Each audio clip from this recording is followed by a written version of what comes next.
નમસ્કાર વિદ્યાર્થી મિત્રો, હું છું ઝાલા જયેન્દ્ર અને તમે જોઈ રહ્યા છો ગુજરાતી એજ્યુકેશન. વિદ્યાર્થી મિત્રો, આજે હું તમને ધોરણ 5 વિશે આસપાસ એટલે કે પર્યાવરણ દ્વિતીય સત્ર પૂરક મૂલ્યાંકન 2 2023 અને 24નું પ્રશ્નપત્ર સમજાવી રહ્યું છું. વિદ્યાર્થી મિત્રો, આ પ્રશ્નપત્ર તમારે ખૂબ જ ઉપયોગી છે. તો જોઈએ પ્રશ્ન 1. નીચેના દરેક પ્રશ્નના ઉત્તર માટે આપેલા વિકલ્પોમાંથી સાચો વિકલ્પ શોધીને તેનો ક્રમ અક્ષર પ્રશ્નની સામે આપેલા બોક્સમાં લખો. વિદ્યાર્થી મિત્રો, પ્રશ્ન 1 તમારે 8 માર્કનો રહેશે. પહેલું છે, જયશ્રીબેન ખીચડી રાંધવા માટે એક સાધનને સૂર્યના તડકામાં મૂકે છે. આ સાધનને શું કહેવાય છે? તો સૂર્ય કુકર. નંબર 2, ચાગંપા જાતિના લોકો કયા પ્રાણીઓ પાળે છે? તો ઘેટા બકરા.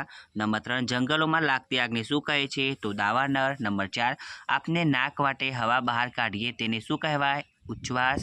નંબર 5, કચરાનો ઢગલો એક અઠવાડિયા સુધી પડ્યો રહે તો શું થાય? તો આપેલ તમામ એટલે કે કચરો સડે, કચરામાંથી દુર્ગંધ ફેલાય અને રોગચાળો ફેલાય.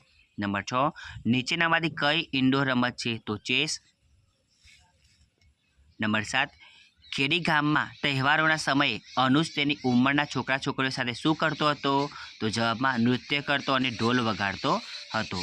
નંબર 8, ખેલાડીનું રમત પ્રત્યેનું જમા પાસું શાના આધારે જોવાય છે? તો રમવાની ક્ષમતાના આધારે જોવાય છે.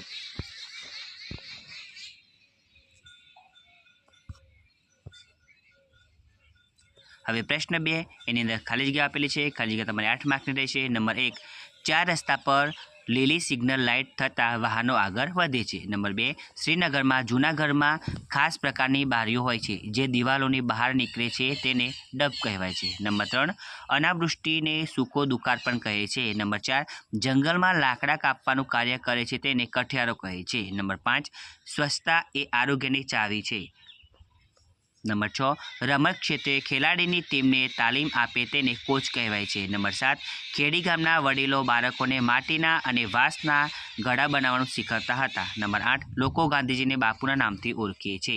હવે પ્રશ્ન 3, એની અંદર ખરા ખોટા આપેલા છે. ખરા ખોટા પણ તમારે 8 માર્કના રહે છે. નંબર 1, રેલવે ફાટક બંધ હોય ત્યારે આપણે વાહનોનું એન્જિન ચાલુ રાખવું જોઈએ. તો આ વિધાન ખોટું છે. નંબર 2, પહાડી વિસ્તારમાં વધુ ઊંચાઈ પર જતાં શ્વાસ લેવામાં તકલીફ પડે છે. તો સાચું. નંબર 3, વીજળીથી લાગેલી આગને પાણીથી ઓલવવી જોઈએ. ખોટું.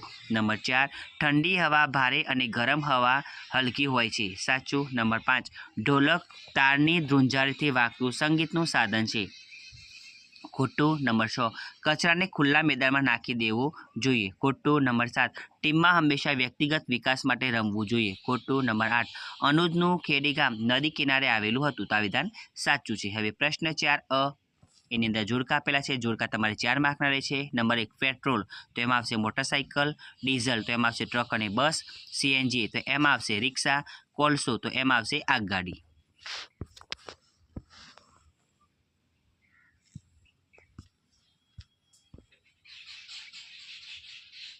હવે એની અંદર નીચેની આપત્તિઓનું કુદરતી આપત્તિ અને માનવ સર્જિત આપત્તિમાં વર્ગીકરણ કરો. તમારે 4 માર્કનું રહેશે.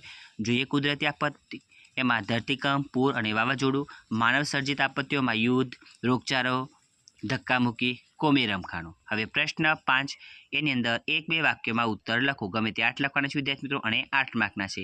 પહેલું છે, તમારું ઘર બનાવવા કઈ વસ્તુનો ઉપયોગ કરવામાં આવ્યો છે? તો મારા ઘરને બનાવવા માટે સિમેન્ટ, ઈંટો, રેતી, કપચી, લોખંડ અને લાકડાનો ઉપયોગ કરવામાં આવે છે. નંબર 2, મુંબઈથી કાશ્મીર જવામાં કયા કયા રાજ્યોમાંથી પસાર થવું પડે છે? તો મહારાષ્ટ્ર, ગુજરાત, રાજસ્થાન, હરિયાણા, પંજાબ, હિમાચલ પ્રદેશ રાજ્યોમાંથી પસાર થવું પડે છે. નંબર 3, શ્વાસ એટલે શું? નાક વાટે અંદર લેવાતી હવાને શ્વાસ કહે છે. નંબર 4, સામાન્ય રીતે 1 મિનિટમાં હૃદયના ધબકારા કેટલા હોય છે? તો સામાન્ય રીતે 1 મિનિટમાં હૃદયના ધબકારા 72 થી 75 થાય છે. નંબર 5, ગાંધીજી શાના આગ્રહી હતા? ગાંધીજી સ્વચ્છતા અને સફાઈના આગ્રહી હતા. નંબર 6, તમારી શાળામાં શાની સફાઈ કરવામાં આવે છે? તો મારી શાળામાં શાળાના રૂમની, લાંબીની અને મેદાનની સફાઈ કરવામાં આવે છે. નંબર 7, આઉટડોર રમતો કોને કહેવાય? જે રમતો ઘરની બહાર રમી શકાય તેને આઉટડોર રમતો કહેવાય. નંબર 8, તમારી શાળાના રમતના મેદાનમાં તમે કઈ રમતો રમો છો? મારી શાળાના રમતના મેદાનમાં ખોખો, કબડ્ડી, વોલીબોલ, ક્રિકેટ, લંગડી વગેરે રમતો અમે રમીએ છીએ. નંબર 9, અનુજના ગામ ખેડીમાં કયા આનંદદાયક અવાજો સંભળાતા હતા? અનુજના ગામ ખેડીમાં વહેતી નદીઓ, ખરખર અવાજ, વૃક્ષોના પાંદડાનો ખરખરાટ અને પક્ષીઓના કલરવ જેવા આનંદદાયક અવાજો સંભળાતા હતા. નંબર 10. અનુજ અને તેના મિત્રો જંગલમાંથી કઈ વસ્તુઓ એકઠી કરી મોટા નગરમાં વેચતા હતા? અનુજ અને તેના મિત્રો જંગલમાંથી જંગલી ફળો, મૂળ, સૂકા લાકડા અને ઔષધીય વનસ્પતિઓ એકઠી કરીને મોટા નગરમાં વેચતા હતા. તો વિદ્યાર્થી મિત્રો, તમને અમારી આ વિડીયો પસંદ આવ્યો હોય તો વિડીયોને લાઇક કરો, કમેન્ટ કરો, શેર કરો અને સબસ્ક્રાઈબ જરૂર કરો. ધન્યવાદ.